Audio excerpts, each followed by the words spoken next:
الحمد للہ رب العالمین والصلاة والسلام علی سید المرسلین اما بعد فاعوذ باللہ من الشیطان الرجیم بسم اللہ الرحمن الرحیم۔ آج ہم بیان کریں گے قرآن پاک کا معجزہ توڑنے والا پتھر۔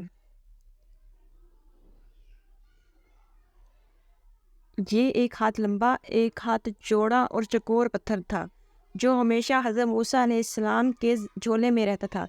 اس مبارک پتھر کے ذریعے حضرت موسیٰ علیہ السلام کے دو معجزات کا ظہور ہوا جن کا تذکرہ قرآن مجید میں بھی ہے۔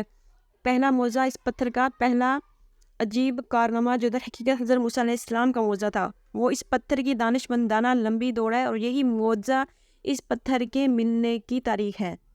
اس کا مفصل واقعہ یہ ہے کہ بنی اسرائیل کا یہ عام دستور تھا کہ وہ بالکل ننگے بدن ہو کر مجمع عام میں غسل کیا کرتے تھے، مگر حضرت موسیٰ علیہ السلام گو کہ اسی قوم کے ایک فرد تھے اور اسی ماحول میں پلے بڑھے تھے، لیکن خداوند قدوس نے ان کو نبوت اور رسالت کی عظمتوں سے سرفراز فرمایا تھا۔ اس لیے آپ کی عصمت نبوت بھلا اس حیا سوز بے غیرتی کو کب گوارا کر سکتی تھی کہ آپ بنی اسرائیل کی اس بے حیائی سے سخت نالا اور انتہائی بیزار تھے۔ اس لیے آپ ہمیشہ یا تو تنہائی میں یا تہبز پہن کر غسل فرمایا کرتے تھے۔ بنی اسرائیل نے جب یہ دیکھا کہ آپ کبھی بھی ننگے ہو کر غسل نہیں فرماتے تو ظالموں نے آپ پر بہتان لگا دیا کہ آپ کے بدن کے اندرونی حصے میں یا تو برس کا سفید داغ یا کوئی ایسا عیب ضرور ہے کہ جس کو چھپانے کے لیے یہ کبھی برہنہ نہیں ہوتے۔ اور ظالموں نے اس تہمت کا اس قدر اعلان اور چرچا کیا کہ ہر کوچے بازار میں اس کا پروپیگنڈا پھیل گیا۔ اس مکروہ تہمت کی سورش کا حضرت موسیٰ علیہ السلام کے قلب نازک پر بڑا صدمہ رنج گزرا اور آپ بڑی کوفت اور اذیت میں پڑ گئے۔ تو خداوند قدوس اپنے مقدس کلیم کے رنج و غم کو بھلا کب گوارا فرماتا، اور اپنے ایک برگزیدہ رسول پر ایک عیب کی تہمت بھلا خالق عالم کو کب اور کیوں کر کس طرح پسند ہو سکتی تھی۔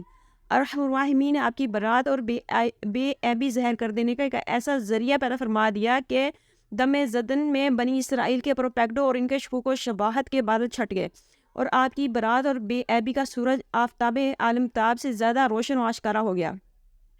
اور وہ یوں ہوا کہ ایک دن آپ پہاڑوں کے دامنوں میں چھپے ہوئے ایک چشمے پر غسل کے لیے تشریف لے گئے، اور یہ دیکھ کر کہ یہاں دور دور تک کسی انسان کا نام و نشان نہیں ہے، آپ اپنے تمام کپڑوں کو ایک پتھر پر رکھ کر بالکل برہنہ بدن ہو کر غسل فرمانے لگے۔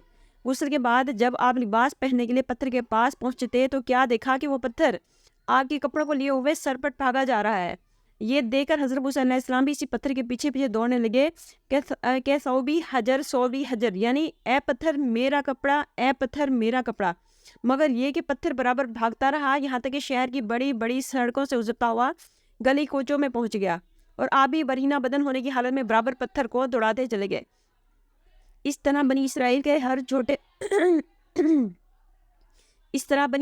کے ہر چھوٹے بڑے نے اپنی آنکھوں سے دیکھ لیا کہ سر سے پاؤں تک آپ کے مقدس بدن میں کہیں بھی کوئی عیب نہیں ہے، بلکہ آپ کے جسم اقدس کو ہر حصہ حسن جمال میں اس قدر نقطۂ کمال کو پہنچا ہوا ہے کہ عام انسانوں میں اس کی مثال تقریباً محال ہے۔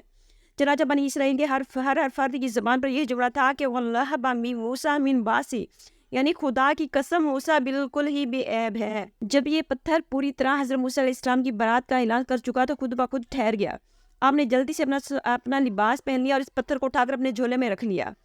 اللہ تعالیٰ نے اس واقعے کا ذکر قرآن مجید میں اس طرح بیان فرمایا ہے کہ یا الذین آمنوا لا تکونوا کالذین آذوا موسیٰ فبرأہ اللہ مما قالوا وکان عند اللہ وجیہا۔